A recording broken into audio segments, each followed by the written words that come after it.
En ce matin, j'ai prêché la parole, comme dit souvent mon frère René, mon frère Jean-Claude. C'est une lourde tâche, ce n'est pas si simple que ça. Et j'en suis conscient moi-même, mais je vais demander au Saint-Esprit de me conduire dans toute la vérité, afin que cette semence puisse tomber dans la bonne terre et qu'elle puisse porter du fruit en abondance. Voilà mon souhait le plus cher, le vœu le plus cher en ce matin. Mais en préambule, parce qu'il faut prêcher la parole, parce que le temps passe très vite.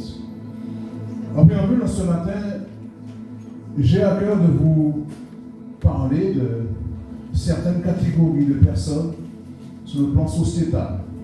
C'est vrai que pour nous qui sommes ici, la plupart, nous sommes des automobilistes.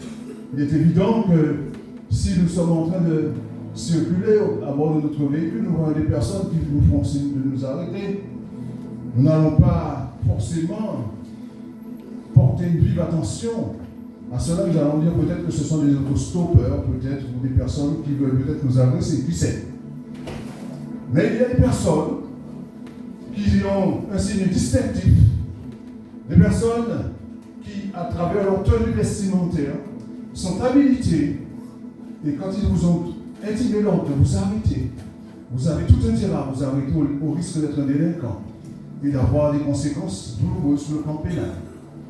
Donc vous avez intérêt à vous arrêter. Ces personnes ont des signes extérieurs apparents, afférents à leur qualité. Vous ne direz pas que vous ne saviez pas. Vous savez parce qu'ils ne sont pas habillés comme nous. Il y a diverses qualités, diverses fonctions. Et pour distinguer ces personnes, il y a ce qu'on appelle une tenue d'uniforme. Donc ce sont des personnes qui sont habilitées à vous arrêter pour vérifier, pour voir si toutes les pièces afférentes à la conduite et à la mise en circulation de votre véhicule sont correctes. C'est ce qu'on appelle personnes dépositaires de l'autorité publique. Et bien entendu, il est évident que nous qui connaissons notre code de la route, puisque nous sommes au volant, nous nous arrêtons et n'ayons aucun doute conservant, je dirais, la légalité de tout ce que nous faisons, nous nous arrêtons. Eh bien, de même que la question que je voulais poser, la question centrale en ce matin concernant, avant de revenir à la prédication, comment l'ennemi de notre âme, parce que lui aussi, il siège, il a son QG dans les lieux célestes, comment nous voit-il? Comment nous voit-il? Parce qu'il sait très bien que nous ne sommes pas dans son camp. Donc tout laisse penser que dans le domaine spirituel, céleste, nous avons des signes distinctifs. Mais ça, ce n'est pas des choses qui sont visibles terrestrement. Ce sont des choses qui sont spirituelles, des choses célestes. Il voit très bien que nous sommes marqués du sceau de l'agneau. Et nous appartenons à Jésus-Christ. Donc il sait très bien qui nous sommes. Parce que la Bible nous dit que soyez sobres, veillez. Votre adversaire, le diable, rôde comme un lion rugissant, cherchant qui il dévorera. Mais la Bible nous dit aussi que soumettez-vous à Dieu, résistez au diable et il fuira loin de vous. Ça veut dire que nous avons des conditions à remplir, des conditions qui vont, je dirais, inhérentes à nos qualités. Comme nous sommes des enfants de Dieu nés de nouveau, nous ne pouvons nous permettre de faire n'importe quoi. Nous devons avoir une tenue exemplaire. Nous devons être des modèles pour notamment les gens du monde, les païens qui ne connaissent pas Dieu. C'est pour cela que forcément il y a cette distinction. Il est évident que c'était pour vous dire que Jésus lui-même nous a donné mandat. Et quand on donne un mandat à quelqu'un, c'est qu'il y a forcément un mandat et un mandataire. Jésus, c'est celui qui nous a donné le mandat. Ce que vous pouvez lire dans Luc, au chapitre 10, verset 3, il a « Je vous envoie comme des brebis au milieu de nous. » Il a dit « Soyez simples comme la colombe et prudents comme le serpent. » Voilà, c'est pour cela que le Seigneur nous a dit. Non, j'ai dit Luc chapitre 10, verset 3. Voilà, merci. Donc, forcément, nous sommes amenés, malgré nous, à être des ambassadeurs de Christ. C'est-à-dire qu'ici-bas, nous représentons Jésus-Christ.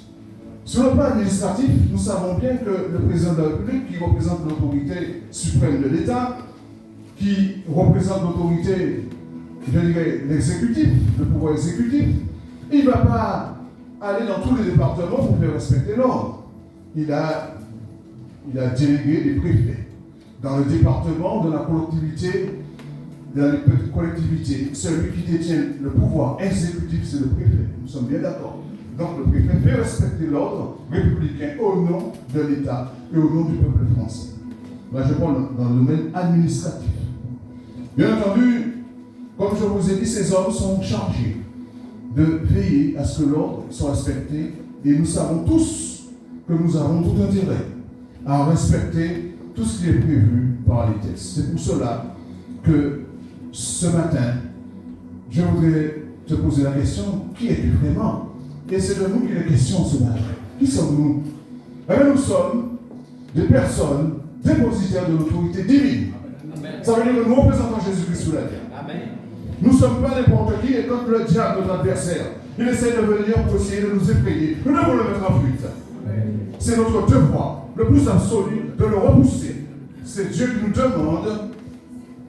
demande d'avoir cette autorité contre les puissances des ténèbres, car comme je l'ai dit, il y a des autorités terrestres, mais il y a aussi des autorités célestes. Amen. Et l'apôtre Paul a été très clair là-dessus dans sa lettre aux Éphésiens, chapitre 6, verset 10. Il a été clair concernant les armes spirituelles du chrétien, comment il faut se comporter pour pouvoir être efficace. Les armes spirituelles du chrétien.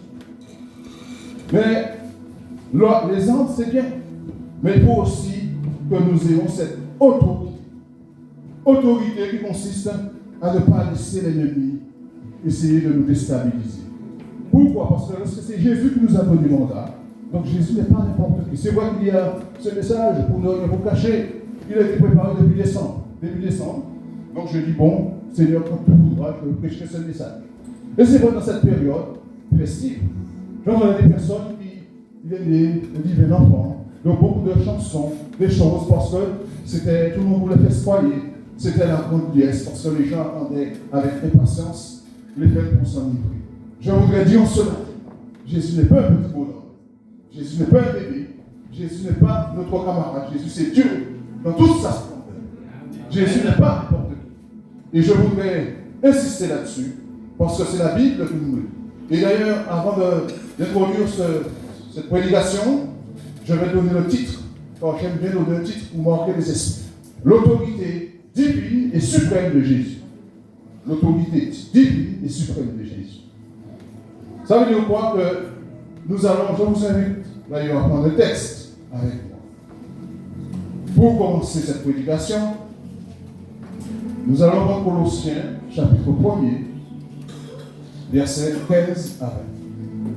Nous allons bien voir que Jésus n'est pas n'importe qui. Jésus, c'est Dieu dans toute sa divinité, dans toute sa souveraineté, dans toute sa seigneurie. Jésus-Christ est Dieu. C'est ce que nous appelons l'incarnation, Dieu qui s'est fait homme. Je lis Colossiens, chapitre 1er, versets 1 à 15. Qu'est-il dit? 15 à 20. Très bien. Il est Colossiens chapitre 1er, verset 15 à 20. Il est l'image du Dieu invisible, le premier-né de toute la création. Car en lui ont été créées toutes les choses qui sont dans les cieux et sur la terre, les visibles et les invisibles. Trône, dignité, domination, autorité. Tout a été créé par lui et pour lui. Il est avant toutes choses et toutes choses subsistent en lui. Il est la tête du corps de l'Église. Le premier-né d'entre les morts, afin d'être en tout le premier. Car Dieu a voulu que toute plénitude habite en lui. Il a voulu par lui réconcilier tout avec lui-même, tant ce qui est sur la terre que ce qui est dans les cieux, en faisant la paix par lui, par le sang de sa croix. Amen. Nous voyons bien que peut-être que souvent nous avons tendance à caricaturer Jésus. Jésus n'est pas un enfant.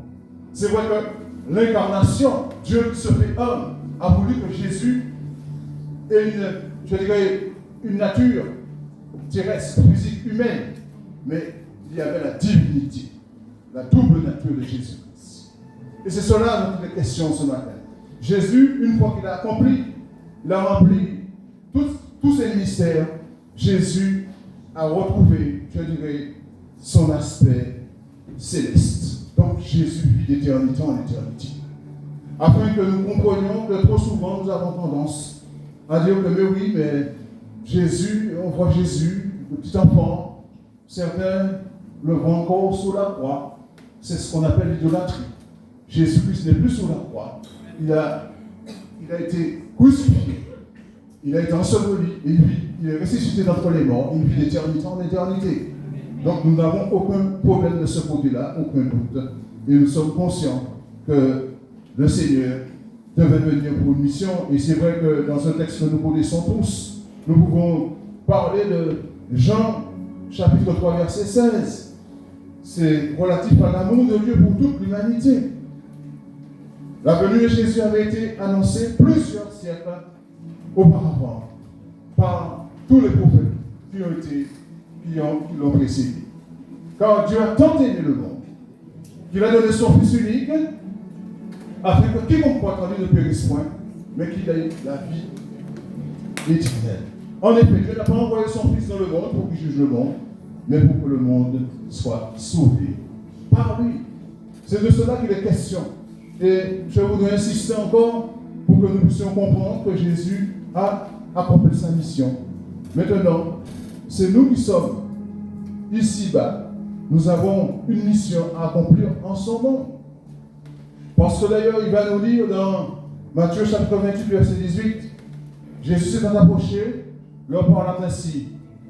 Allez, faites de toutes les nations des disciples, en les baptisant au nom du Père, du Fils et du Saint-Esprit, et enseignez-leur à observer tout ce que je vous ai prescrit. Et voici, je suis avec vous tous les jours jusqu'à la fin du monde. Donc Jésus nous a confié, tous qui sommes ici, nous de nouveau, Jésus nous a confié une mission. Donc à toi de comprendre quelle est ta mission exactement. Est-ce que ta mission consiste à tenir ferme en tant que personne qui a été mandatée par Jésus-Christ, afin de te tenir ferme devant l'adversaire, ne pas courber les chines devant lui, afin de contrecarrer ses plans, ou bien rester dans une sorte de lamentation perpétuelle. De dire oui, mais ça ne va pas, je suis. Non, tu es un ambassadeur de Christ. Qu'importe, je dirais la durée de ta conversion, tu es ambassadeur ou ambassadrice de Christ, donc tu as reçu les mêmes pouvoirs que moi en ce matin.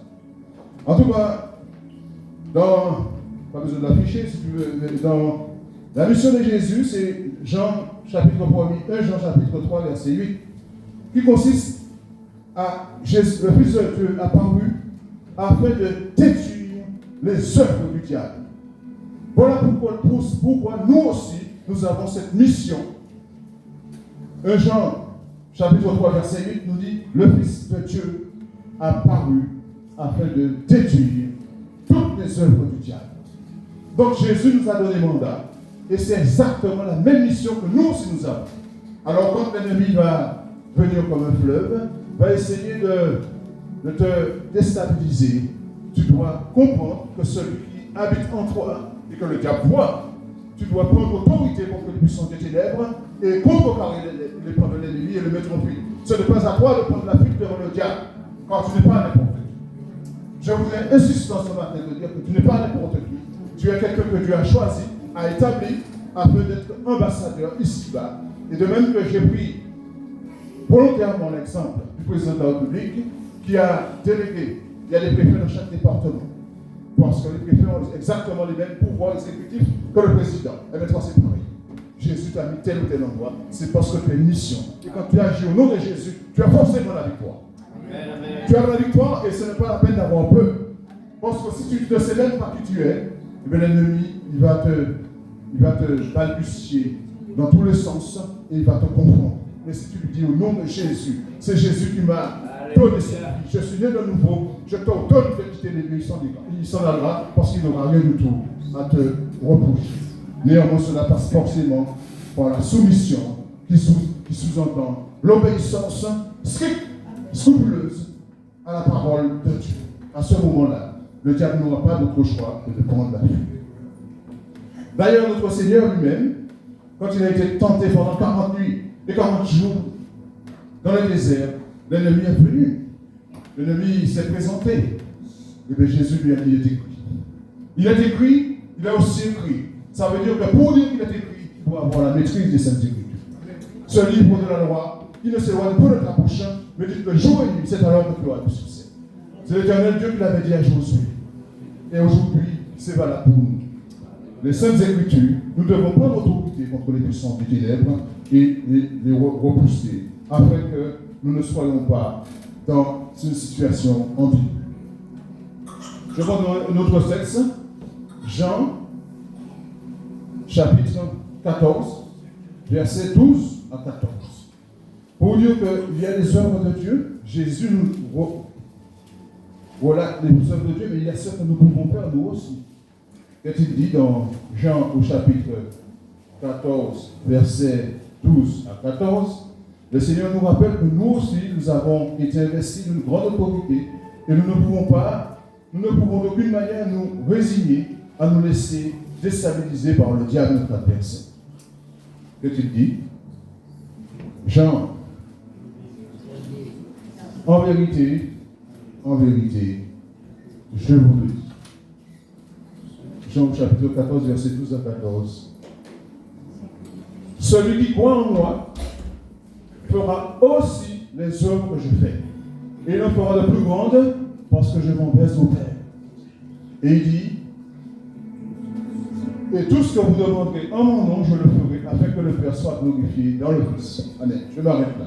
Pour vous dire que ces œuvres, nous pouvons les accomplir, mais faudrait-il déjà que nous ayons la conviction que nous pouvons le faire. Si nous n'arrivons pas à nous convaincre nous-mêmes, nous perdons notre temps. Savoir qui nous sommes.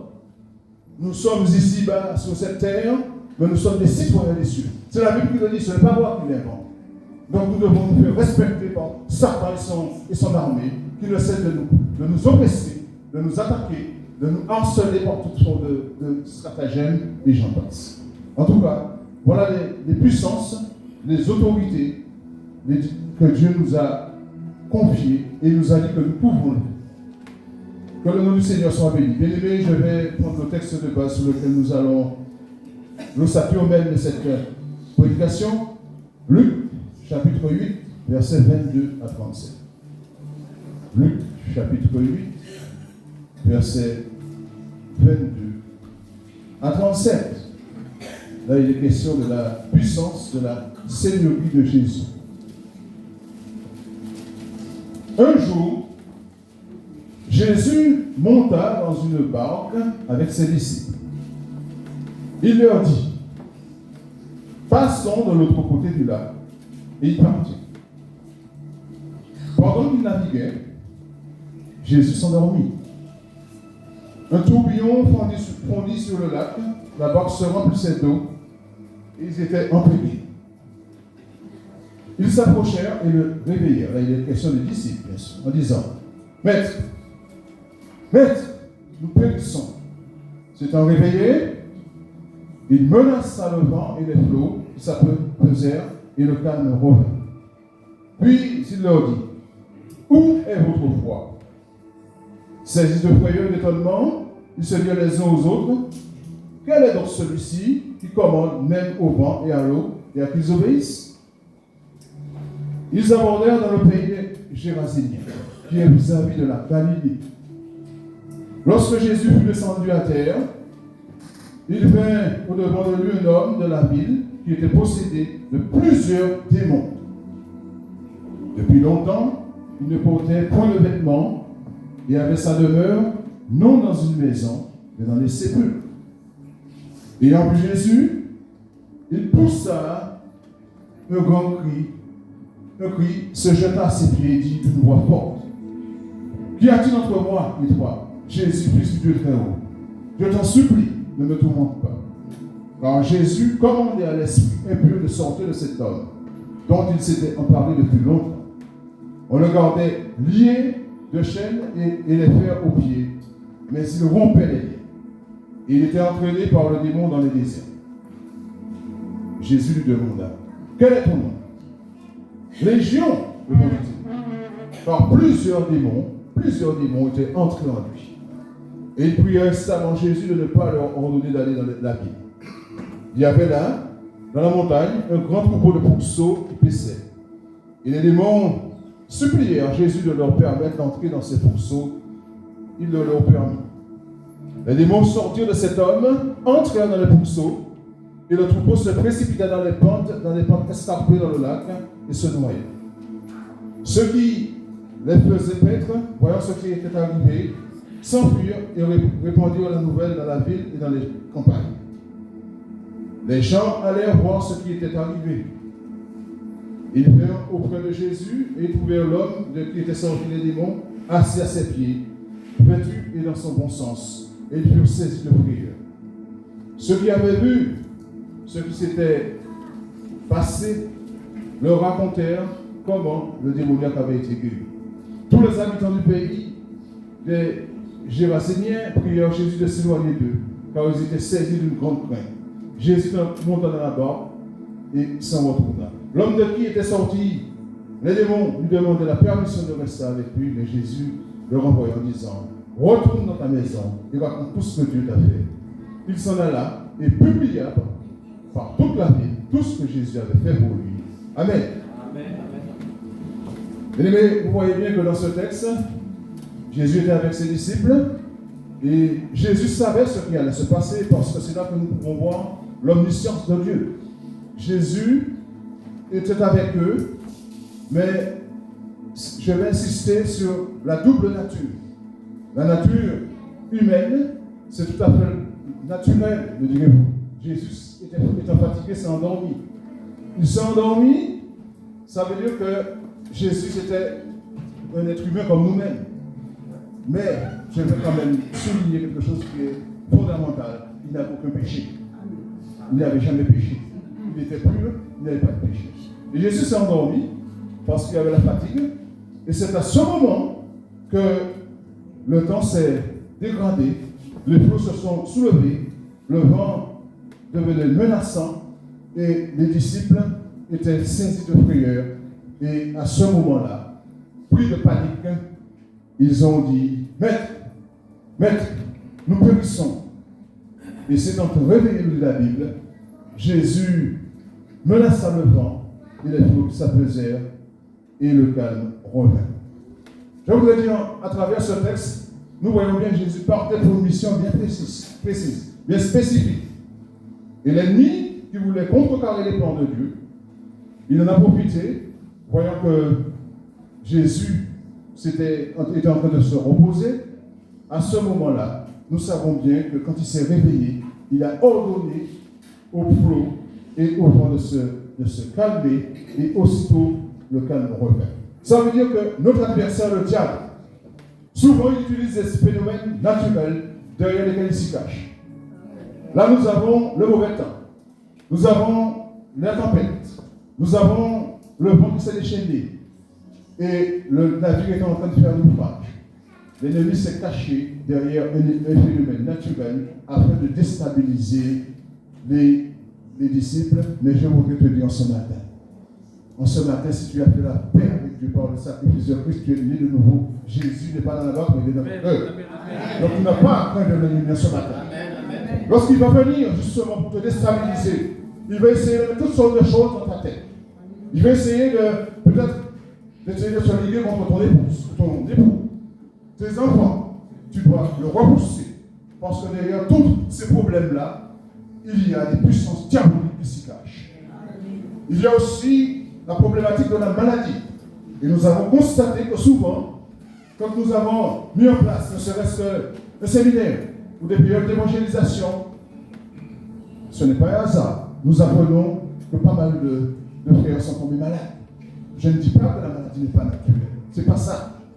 Mais souvent, le diable se cache derrière la maladie pour nous neutraliser. Et nous devons prendre notre autorité au nom de Jésus contre cela. Il se cache derrière la maladie dans le but de nous déstabiliser. Parce qu'il sait très bien que quand nous venons, dans la communion paternelle notamment, c'est pour briser le plan du diable. Jésus-Christ apparu afin de détruire les œuvres du diable. Voilà notre mission également. Détruire les œuvres du diable. Tu n'es pas là par hasard. La Bible nous dit, avant que le monde fût, tu étais déjà là. Tu avais déjà choisi, comme moi-même. Donc tu n'es pas là, ce n'est pas un hasard. Donc, que nous puissions comprendre que l'ennemi, son objectif consiste coûte que coûte à nous arrêter dans notre bilan, dans notre mission qui consiste à aller évangéliser. Regardez tant de personnes qui sont aujourd'hui enchaînées par toutes sortes d'addictions. Impudicité, donc sexe, vol, addiction au jeu, alcool, aussi produits stupéfiants, et j'en passe. L'ennemi se cache derrière ces choses-là et il maintient les personnes dans la captivité durant toute la durée de leur vie. C'est pour cela que nous avons une mission divine à accomplir ici-là. Et Jésus attend que nous puissions prendre l'autorité en son nom pour que c'est puissance. Car notre ennemi, il est très subtil, il est très vicieux. Il se cache derrière ces choses-là. Et parfois, on ne comprend pas. On se dit, mais aujourd'hui, moralement, je ne me sens pas bien. Moralement, et on commence à voir du noir. On commence à voir tout en négatif. Là, il faut prendre le casque du salut pour le repousser. Et aussi le paix de l'esprit qui est la parole de Dieu pour lui dire rien de moi ça. Parce que nous savons que le voleur ne vient que pour dérober, égorger et tuer. Mais encore trop de chrétiens sont dans la défaite parce que nous doutons de ce que nous sommes. Nous ne sommes pas n'importe qui. Nous devons rester tranquilles. Nous ne pouvons pas entrer dans des sortes de compromissions avec lui. Notre objectif consiste à le combattre parce qu'il ne nous aime pas. Son objectif consiste par tout moyen à nous détruire. C'est pour cela qu'il est là. Et donc il utilise toutes sortes de choses, sachant qu'il ne peut pas. Il ne peut pas nous toucher, alors il essaye de véhiculer les choses. Ça peut être aussi le téléphone. Il y a des chrétiens qui apprennent des informations par le téléphone. Il y a des chrétiens qui passent plus de téléphone que dans la prière. Et souvent, ce sont des choses, on est en train de m'attraper les gens. Attention, danger.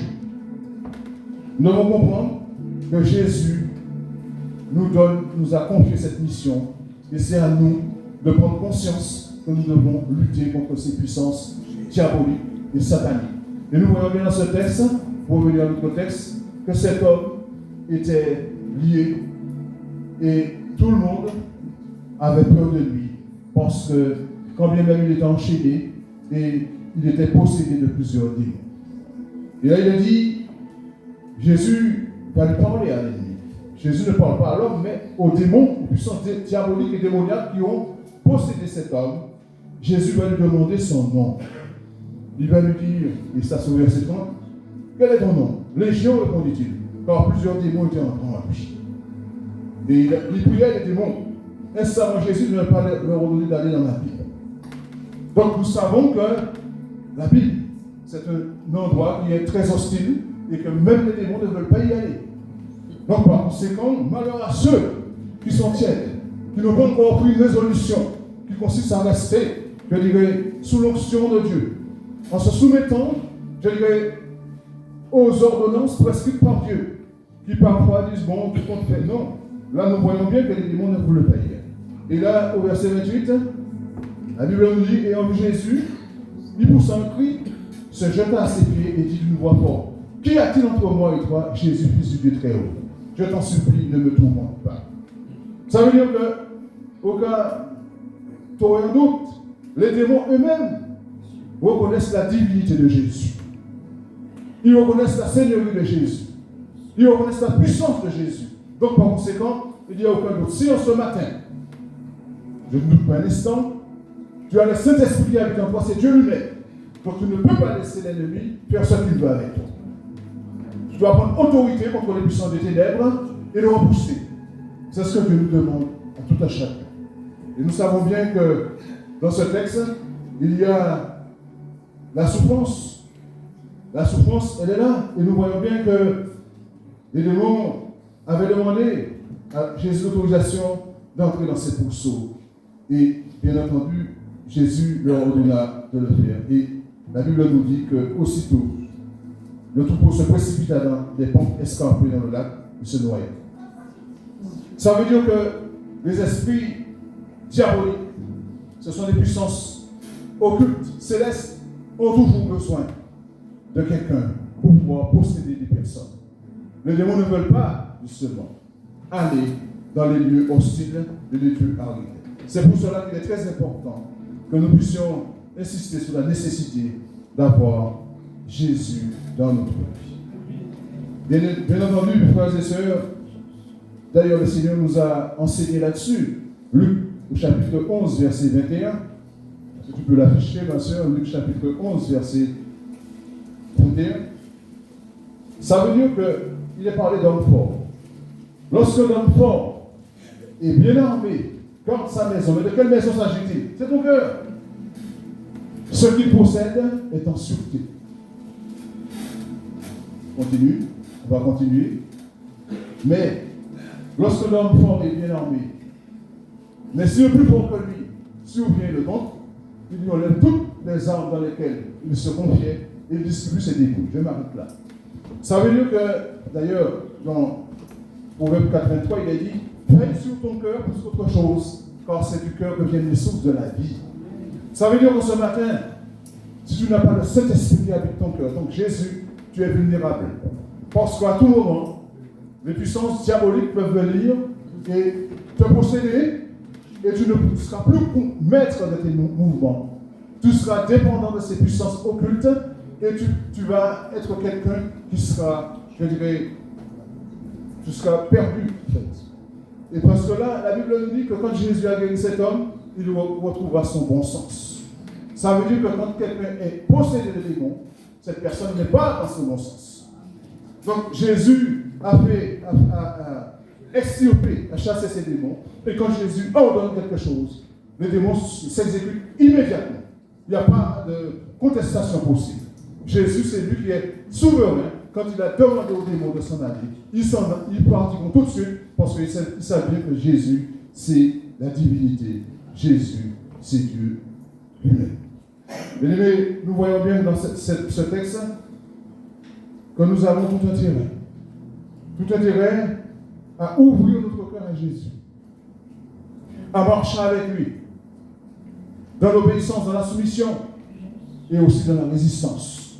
Dans la résistance, nous entendons une vie de prière, une vie de sanctification, une vie où nous allons comprendre que ce combat n'est pas charnel, c'est un combat spirituel. Quand nous prions, nous faisons bouger l'enfer. Quand nous prions, nous renversons des forteresses. Quand nous prions, nous brisons les plans du diable. Quand nous prions, dans les quartiers, dans tous les quartiers, je ne doute pas l'instant, les voisins nous rendons caduques leurs actions. Quand nous prions, Satan, le diable, ne peut que prendre la fuite. Il doit s'en aller. Nous ne pouvons pas être des ambassadeurs de Christ, d'être des hommes et des femmes que Dieu a choisis et laisser le diable nous malmener, nous imposer des choses. Quand nous avons Jésus-Christ et nous sommes dans la prière, nous arrivons à briser toutes ces chaînes qu'il a placées. Pour les personnes aujourd'hui, parfois certains sont chefs d'entreprise, ont des missions diverses. On voit que les choses sont bloquées. Mais je peux te dire ce matin qu'avec la prière, tu vas briser tout cela. Il n'y a aucun doute. Parce que l'ennemi, son objectif consiste à tout faire pour nous décourager, pour nous déstabiliser, parce qu'il sait très bien que nous sommes des enfants de Dieu. Des enfants qui avons été rachetés à un grand prix. Alors, bien entendu, nous ne pouvons pas capituler devant lui. Nous devons tenir debout devant lui. Je ne sais pas pour toi. Souvent, il vient de temps en temps faire une petite intrusion chez moi. Au nom de Jésus, je peux autorité contre lui. Et il doit s'en aller, parce qu'il n'y a rien à lui qui est chez moi. De s'en aller au nom de Jésus. Parce que dans les quartiers, je ne vous apprends rien là non plus, il y a beaucoup de personnes qui sont à son service, c'est le travail. Et quand il dit, voilà, cette nuit, je vais aller voir un petit peu, parce que de toute façon, vous connaissez bien l'histoire de Job. La Bible nous dit que l'Éternel a dit, Job était un homme intègre, et droit, craignant Dieu. Le diable se promenait sur toute la surface de la terre, pas seulement en Martinique, se promenait avec ses démons, et puis il essayait de tout faire. Eh bien, je voudrais te dire ce matin qu'il t'observe, te surveille aussi. Il n'y a pas vraiment qui surveille. Alors tu as tout intérêt à rester dans le plan de Dieu, et le plan de Dieu consiste à la soumission à sa parole. Soumission, résistance, et à ce moment-là, tu as des résultats. Il ne veut pas prendre la pluie. Le Seigneur nous l'a montré quand il était dans le désert et qu'il était tenté. Et tu n'es pas plus contre Jésus. Le maître a été tenté en toutes choses, on dit la Bible.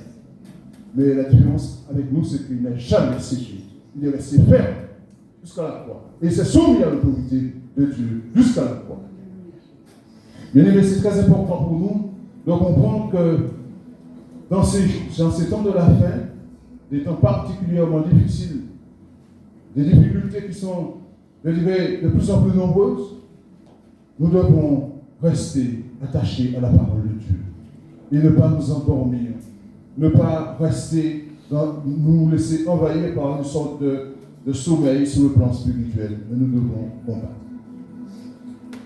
Et je vais devoir conclure cette prédication, parce que le temps, comme je l'ai dit, il m'est parti et ça va très vite. Jésus, ce matin, peut-être que aussi que tu es rétrograde, ou peut-être que tu as déjà abandonné la foi. Jésus te dit ce matin, je suis prêt à t'accueillir. Je suis prêt, comme le fils prodigue, à te laver, te donner des vêtements blancs, des vêtements purs, et à mettre un anneau dans ton doigt. Je suis prêt, parce que je suis venu, pour l'instant, sauver toute l'humanité. Pour l'instant. Mais là, il va nous sera définitivement trop tard. Alors, je t'exhorte en ce matin, si c'est ton cas, à prendre conscience que si tu t'es éloigné de lui, mais lui, il est resté ferme. C'est toi qui t'es éloigné de lui, et il te dit, tu te demandes qu'une chose, c'est de revenir à ton premier amour. Alléluia. Reviens. Parce qu'il n'est pas question de religiosité, là. C'est une question de relation avec Jésus. Et c'est le diable, quand il va te regarder, parce que nous sommes serfs, il verra que nous ne sommes pas dans son camp. Et nous le combattons. Et nous sommes imprégnés de l'odeur de Christ. Donc il va prendre la fuite. Il ne va pas rester là parce que c'est le prince des ténèbres. Et il ne parle. Mais je vais citer avec vous 7 dénominations concernant Jésus qui te dit ce matin. Je suis. Jean chapitre 6, verset 35. Ce sera la manière de conclure ce texte. Je suis le pain de vie. Celui qui vient à moi n'aura jamais faim. Et celui qui croit en moi n'aura jamais soif. En ce matin, la question que je voudrais te poser, Jean au chapitre 6, verset 35. Si tu as faim, Jésus c'est celui qui a multiplié les pains. Et Jésus c'est le pain de vie, et dans Jean au chapitre 1er, nous l'avons. Jésus te dit ce matin de venir à lui. Et que si tu as soif, et d'abord il avait dit, si quelqu'un a soif, qu'il vienne à moi et qu'il boive. Des torrents d'eau coulent de son sein. Celui qui croit en moi, des torrents d'eau coulent de son sein. Il dit cela de l'Écriture, mais à cette époque, Jésus n'avait plus temps pour glorifier, mais il est déjà. Jésus te dit ce matin. Toi qui es dans ton désert aride, sans eau, difficile, où tu souffres, Jésus te dit, si tu n'es pas encore à moi, viens à moi ce matin. Et je vais étancher ta soif. Et cette eau que je te donnerai, ce ne sera pas une eau terrestre, ce sera une eau céleste. Comme il avait dit à la femme samaritaine. Cette eau, j'arriverai jusque dans la vie éternelle. Celui qui croit en moi, des torrents d'eau coulent de son sang. Jean au chapitre 12, 8-12. Jean chapitre 8, verset 12. Jésus dit, je suis la lumière du monde. Celui qui me suit ne marchera pas dans les ténèbres, mais il aura la lumière de la vie. Jésus te dit ce matin, dans ce monde perdu, dans ce monde qui est déstabilisé, dans ce monde où il n'y a que des labeurs et des souffrances, Jésus te dit, je suis la lumière du monde. Et si je rentre dans ta vie aujourd'hui, tu ne marcheras plus dans les ténèbres, mais tu auras la lumière de la vie.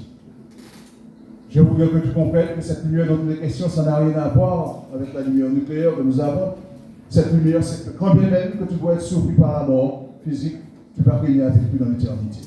C'est de cela qu'il est question. Jésus te dit, je suis la lumière du monde. Celui qui me suit ne marchera pas dans les ténèbres, mais il aura la lumière de la vie. Dans ce monde où il y a tant de choses, tant d'idéologies, tant d'attractions, tant de séductions, Jean chapitre 10, verset 7, Jésus te dit, je suis la porte des brebis. Il y a beaucoup de portes qui s'ouvrent dans le monde, des portes faciles, des portes, la facilité, la séduction, la débauche. Et Jésus te dit, je suis la porte. Je suis la porte des brebis. Si tu entres par cette porte, tu auras la vie éternelle avec Jésus. Parce que tu auras de pur pâturage. Et tu ne seras plus dans la misère. Tu auras, si tu entres dans cette porte. Mais ce n'est pas facile d'y entrer. Mais si tu t'efforces d'entrer dans cette porte, tu as l'assurance de la vie éternelle. Amen. Jean chapitre 10, verset 11. Jésus nous dit en ce matin, je suis le bon berger. Le bon berger donne sa vie pour ses brebis. Il l'a déjà fait. Il a fait parce que nous savons tous qu'il a été maltraité, il a été rejeté, il a été crucifié à la croix. Pour nous. La Bible nous dit que nous étions tous égarés, perdus, chacun suivait sa propre voie.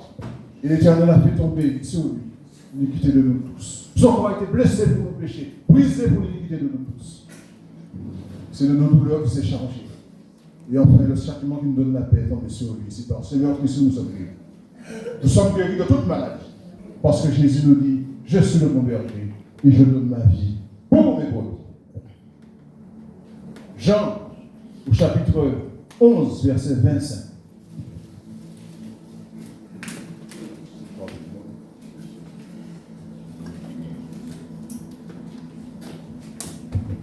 Voilà ce que Jésus nous dit.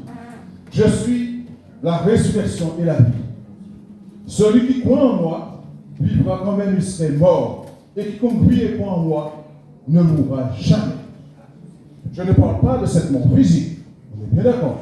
Je parle sur le plan spirituel. Ça veut dire que quand bien même l'heure arrive que tu quittes ce temple qui a été tiré de la terre, tu vivras avec lui dans l'éternité. Voilà ce que Jésus te dit ce matin. Si tu marches avec lui, il est la résurrection et la vie. Et si tu crois en lui, de la même manière qu'il est ressuscité d'entre les morts, toi aussi tu vas vivre avec lui dans l'éternité. Voilà l'assurance que Jésus te donne en ce matin. Alors c'est toi qui dois comprendre que tu ne peux pas rester à tout flottant, à tout vent de doctrine, que tu dois prendre radicalement ta décision. Jésus te dit, je suis la résurrection et la vie. Jean au chapitre 14, verset 6. Jésus nous dit, je suis le chemin, la vérité et la vie, et nous ne vivons au Père que par moi. Là, je voudrais te dire ce matin, il n'y a pas de purgatoire. Donc, moi, certains traditionnalistes qui te font croire que quand tu pars d'ici, après tu vas attendre tranquillement un lieu où on ne sait pas trop, mais je voudrais te dire qu'aujourd'hui, il n'y a pas 150 solutions. Soit tu es avec le Seigneur ou tu es contre lui. Il n'y a pas plusieurs solutions. Tu es avec lui, et bien si tu es avec lui, il nous dit, je suis le chemin, la vérité et la vie, et nul ne vient au Père que par moi. Jésus est clair là-dessus, ce sont des textes bibliques, je ne dis pas, je dirais à interpréter à ma façon les textes, c'est Jésus qui le dit. Et enfin, Jésus nous dit au chapitre 15, toujours de Jean, verset 1er, je suis le vrai cep, et mon Père est le vigneron. Un cep, ça veut dire que Jésus, c'est le tronc. Et je suis le vrai cep et les sarments, ce sont les branches. Si tu es attaché à Jésus ce matin, quand bien même il y aura la sécheresse, quand bien même il y aura toutes sortes de calamités, tu resteras flamboyant, verdoyant. Tu ne vas pas dessécher, parce que la vie, c'est Jésus lui-même. C'est très important de le rappeler en ce matin. Jésus, c'est le vrai cep. Et il nous dit que mon Père est le vigneron. Et tu vas porter du fruit en abondance. Quand tu es attaché à Jésus, tu dois porter du fruit. Tu ne peux pas rester stérile. C'est impossible. Souvenez-vous, bien aimé, pour conclure cette prédication,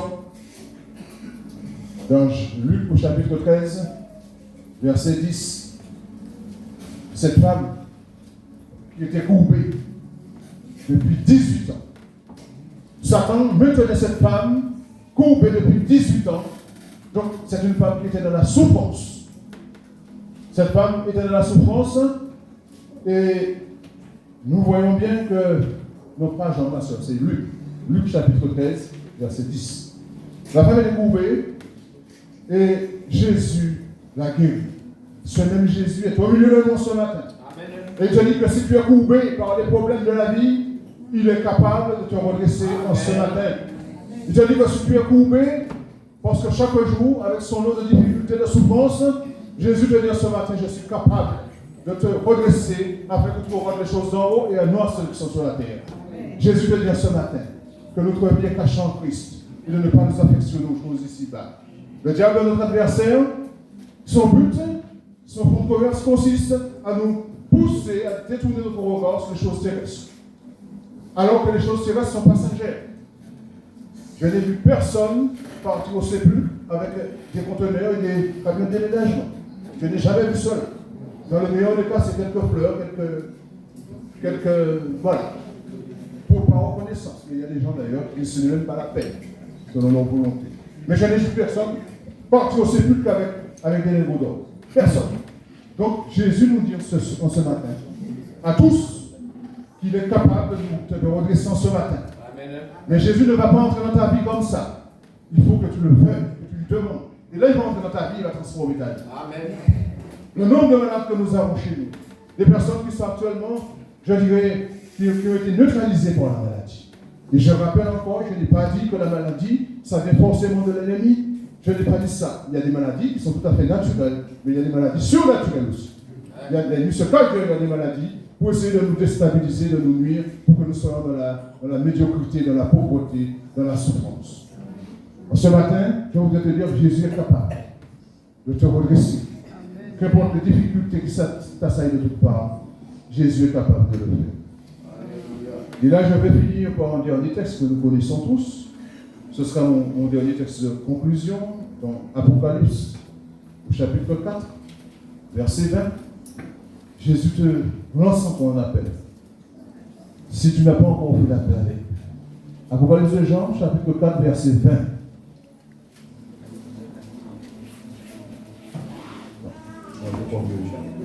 J'ai dû me tromper. Voilà, j'ai dû me tromper. Voici, nous dit le Seigneur, je me tiens. J'ai dû me tromper de... C'est ça. 3,20. Très bien, 3,20, exactement. J'ai dit quoi? Très bien. Voici, je me tiens à la porte et je frappe. Si quelqu'un entend ma voix et ouvre la porte, j'entrerai chez lui, je souperai avec lui et lui avec moi. Celui qui vaincra, je le ferai asseoir avec moi sur mon trône. Comme moi j'ai vaincu, je me suis assis avec mon Père sur son trône. Que celui qui a les oreilles entende ce que l'Esprit dit aux églises. Amen. La porte de toutes les questions, c'est notre cœur. Jésus te dit ce matin, nous sommes encore dans cette période de grâce, il veut encore te sauver ce matin. Que si tu as entendu sa voix, que ce n'est pas moi, mais je parle en son nom ce matin, donc il va nous demander. Tu as entendu? Peut-être qu'il y a beaucoup de choses, tu as peur peut-être du candidat-on, tu as peur de certaines choses, il y a des traditions. Non, je vais te dire ce matin, Jésus te dit qu'il est capable de te sauver, parce que c'est ce qu'il a fait pour moi, pour toi, mon frère, pour nous tous. Il veut te sauver ce matin. Alors si tu n'as pas encore souscrit à cette assurance vie, dépêche-toi. Quand il arrive un jour où la porte sera définitivement fermée, et là tu ne pourras plus rien faire. Ça peut être le jour que la trompette va sonner, parce que tôt ou tard nous savons qu'un jour viendra, à moins que d'ici là l'église soit enlevée, ça ne sert à rien. Mais si tu n'as pas fait le choix qui consiste à passer cette alliance avec Jésus, je te dis, tu encours un grand danger. Car l'ennemi de notre âme, son objectif consiste à nous endormir sur le plan spirituel, à mettre toutes sortes de choses devant nous pour nous déstabiliser. Oh, jouer le temps. Le diable peut te dire demain, et demain, ça ne vient pas de Dieu. Il te dit aujourd'hui, si tu entends sa voix. N'endurcis pas ton cœur. N'endurcis pas ton cœur et tu ouvres la porte afin que Jésus puisse prendre le contrôle de ta vie.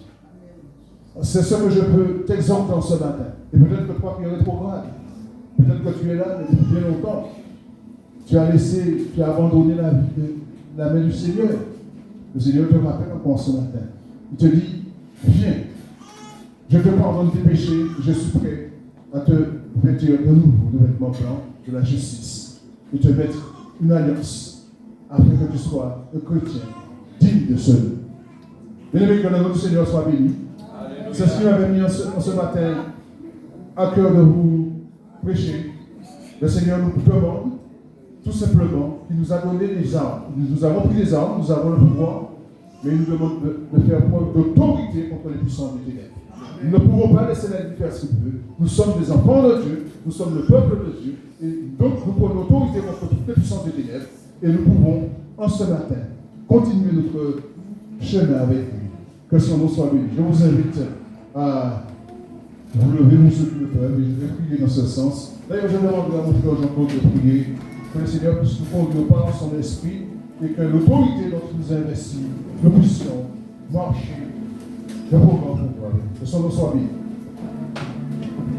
Alléluia. Seigneur notre Dieu, notre Père Céleste, en effet, nous ne sommes pas n'importe qui. Tu as fait de nous des enfants de ton royaume. Tu nous as dotés de la capacité maintenant de pouvoir faire face aux forces du mal, parce qu'à la croix, tu as tout accompli. Tu as terrassé Satan et tous les démons qui sont sous tes pieds. À notre tour, nous devons manifester cette autorité que tu nous as conférée, afin que le diable et les démons ne puissent pas, Seigneur, venir nous troubler, parce que nous savons qui nous sommes. Celui qui est en nous est plus puissant, plus fort que celui qui est le monde. Christ en nous, l'espérance de la gloire. Nous voulons nous réjouir de ce que tu as fait de nous, les enfants de ton royaume. Tu marches avec nous, tu vis en nous et tu es avec nous, Seigneur, pour nous défendre. Nous te disons merci, Père, au nom de Jésus. Amen. Que le nom du Seigneur soit béni. Merci à vous. Merci pour votre attention que vous m'avez accordée. Je vais repasser aux annonces. Merci à vous.